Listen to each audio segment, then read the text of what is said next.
The Winter Olympics first started in 1924, and while many of the same sports still persist, there is one sport that was removed a long time ago. A sport that required people to ski long distances while wearing heavy military equipment and carrying rifles. But first, let's examine some of the other smaller yet still significant changes since the first Winter Olympics.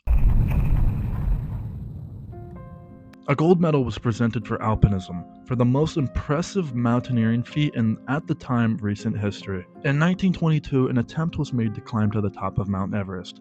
The first attempt was without oxygen. The second was made with oxygen, and although they did not reach the top, the group climbed a world record height of 8,321 meters, or 27,300 feet. The group made a third attempt when 7 Nepalese Sherpas were killed during an avalanche. That marked the end of the expedition, but 13 British team members, the 7 deceased guides, and 1 soldier were all awarded medals at the 1924 Winter Olympics. This was the only time medals were ever awarded for alpinism at the Winter Olympics.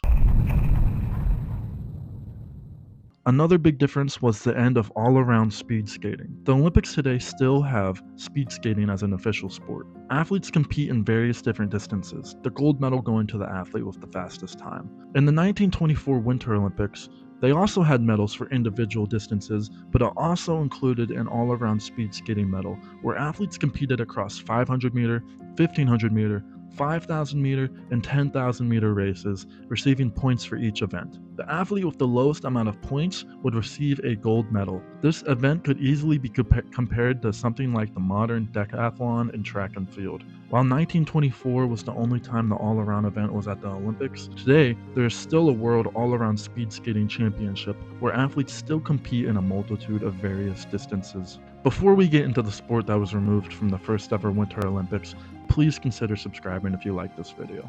Thank you.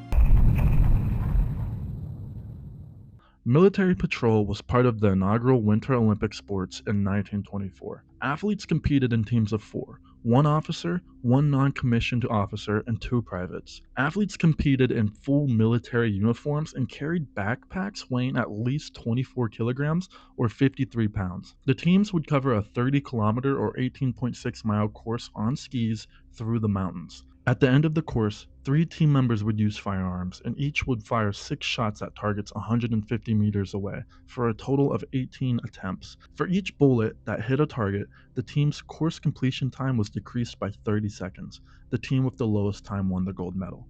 The event was originally added because of influence from the Nordic Games, which were the first international games which focused on winter sports.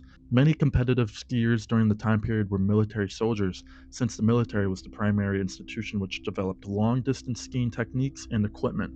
Thus, military patrol was incredibly relevant for the Olympic Games. Although military patrol was initially a hit, many criticisms arose. Many debated the idea of sport versus service, suggesting the Olympics should be held primarily for sporting amateurs instead of military duty. It was also one of the less participated in sports, with many nations not having formal ski armies. Therefore, only 6 nations participated in the military patrol event in 1924. Compare that to speed skating, for example, which had 10 nations participate. In 1928, the International Ski and Snowboard Federation did not want to manage a military event, and the International Olympics Committee agreed to make it a demonstration sport. It remained a demonstration sport for the 1936 and 1948 Olympics before being removed entirely after anti-military sentiment following World War II. It was replaced by a similar event, the Biathlon, in the 1960 Winter Olympics, and that is the history of military patrol.